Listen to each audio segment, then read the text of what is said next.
بهر صورت مونږ او تاسو د نکاح په یو تقریب کې راجمع شوي یو.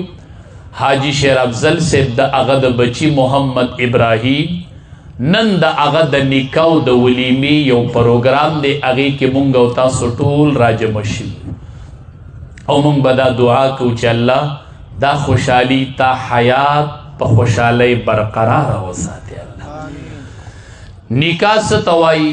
مونږ خلق وایو منز عبادت دے، منو زکات عبادت دے، حج عبادت تے، جہاد عبادت تے، خو نکاح تا یو سڑیم عبادت نوائی. ویدا خو یو پروگرام دے او زما یو رواج دے او زما یو خواہش دے او دا علاقی یو دستور دے. تاسو نه تپوس کوما پا عرش باندی دا طولو نړمبے کم عمل شوے دے؟ دا عرش باندې د ټولو نړمبې عمل چې شوی دی هغه د آدم علیه السلام نکاح شوی ده. د ټولو نه اولنی عمل په عرش، د ټولو نه به اخري فیصله په څه کېږي؟ نکاح خو د ژوند تړون دی، نکاح خو د ژوند منشور دی، نکاح خو د ژوند د تیرولو طریقه ده. نړمبې په عرش باندې نکاح شوی ده او د ټولو نه آخر کې چې په جنت کې فیصلې وشي نو ښځه او خاوند به جنت ته ځي، نو اخري فیصله به هم په نکاح کېږي. بی بی عایشه رضی الله تعالی عنها او بی بی فاطمه رضی الله تعالی عنها یو بل سره خبرې کوي. بی بی عایشه رضی الله تعالی عنها ورته وایي زه درنه غوره یم. څنګه رانه غوره یې؟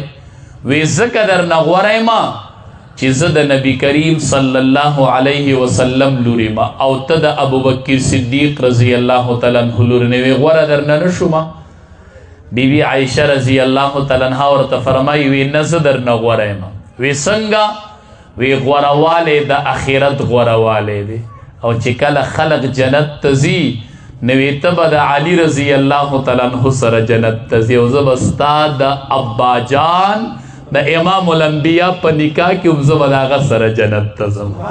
وی ته غوره شوې کو زه غوره شوم، وی ته رانه غوره یې، ځکه چې اخري فیصله به په نکاح کېږي. اگر چې د امام الانبیاء لوري خو په نکاح کې د علي رضی الله تعالی عنہ وي نو جنت ته به د علي سره ځي رضی الله تعالی عنہ.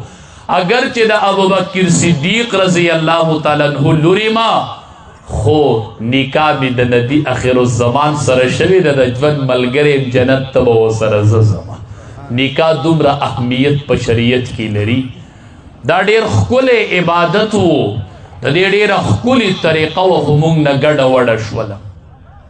نبی کریم صلی الله علیه وسلم لور د عثمان ذوالنورین رضی الله تعالی عنہ په نکاح کې و هغه وفات شو. عمر فاروق رضی الله تعالی عنہ خبر شو، ډېر ښکلی دور لاړ پسې وي یو لور په نکاح درکومه حفصه رضی الله تعالی عنها. ټیک ده، هغه وایي زه به پکې مشوره وکړم. ښکلی دور و نو چې ورځې تېرې شوې نو هغه راغې نبی علیه السلام ته یې ګیله وکړله عمر فاروق رضی الله تعالی عنہ. وایي ده ته ما ویلي وو چې زه لور په نکاح درکومه، ګوره د نه او کې جواب راکو نه نکې. نبی علیه السلام قربان دسی خبرې کړي دي که نه؟ سړی وایي چې دا زرګران مې راغونډ کړی چې د امام الانبیا دا خبرې د سرو زرو په نقش یوه یوه لیکئ، یوه یوه پې لیکئ. عثمان رضی الله عمر رضی الله تعالی عنہ وایي ما ته یوه خبره وکړله چې زما پې ذهن نه خلاصېد. ما ته وایي ته مه خفه کېږه، عثمان رضی الله تعالی عنہ ته به الله ستا د لور نه غوره ورکوي او تم مخفه کېږه، ستا لور ته به الله د عثمان رضی الله تعالی عنہ نه غوره ورکوي. عجیبه خبره ده، غوږ ورته ږدئ. عثمان رضی الله تعالی عنہ ته به ستا د لور نه غوره میلاویږي او ستا لور ته به د هغه نه غوره میلاویږي. حیران هم ګرځېدلم چې دا به څه ماجرۍ. د څه ورځې پس خبر شومه نبی کریم صلی الله علیه وسلم خپله بله لور عثمان ته په نکاح کړله. نو یوه خبره مې ذهن ته راغله چې زما د لور نه خو عثمان ته غوره میلو شو، ځکه د نبی علیه السلام د لور سره یې نکاح وکړله.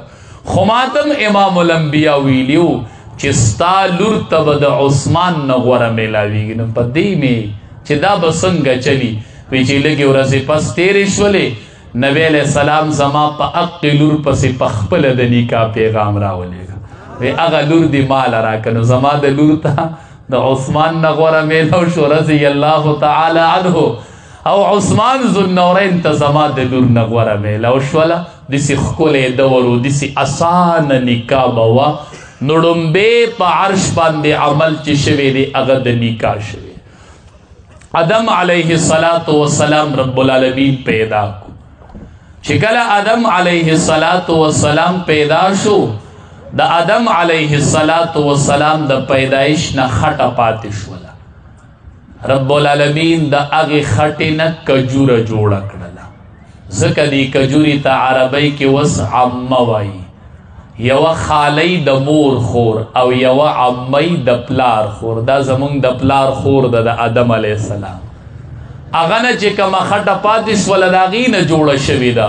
نو د آدم علیه السلام خور شول او زمونږه ترور شوله کجوره ښه دې سره ځکه زمونږ مینه ده دا سړي خوښه یي که نه دا زمونږ ترور ده دا کجوره چې کومه خټه پاتې شوله د آدم علیه السلام د پیدایش نه نو د هغې نه الله کجوره جوړه کړه آدم علیه السلام چې الله پیدا کو نو آدم علیه السلام کې چې روح ور واچو نو آدم علیه السلام خپه و رب العالمین ورته ولې خپه دا خو جنت نه دی ګورئ نکاح ډېر اهمیت لري ښه د نکاح اهمیت ته راځم جنت دی او آدم علیه السلام خپه دی ولې خپه الله د ژوند ملګری می نشته دی ملګری می نشته نو جنت دی خو ملګری می نشته دی الله ملګری راله راکړي آدم علیه السلام باندې پرکاری راله او الله ورله د ګسې پختۍ نه بیبي هوا پیدا کړله دی ملګری ورله الله د ژوند پیدا د ګسې پختۍ نه پیدا کړله حدیث مبارک کې راځي د ضلع ایسر نه پیدا ده د چپې پختۍ نه کږه دا پختۍ کږی که نه سړی وایي زه یې نیغومه پختۍ به نیغه کوي چې پختۍ نیغی څه چل به کېږي ماتېږي به که نه نبی علیه السلام فرمایي دا د ضلع ایسر نه پیدا دي که دا بلکل سیده کوئ نو ماته به شي خو نیغه به یې نه کړي دا لږ ډېر کوږوالی به پکې او نفع تې اله لږ ډېر کوږوالی به یي او نفع به تې الې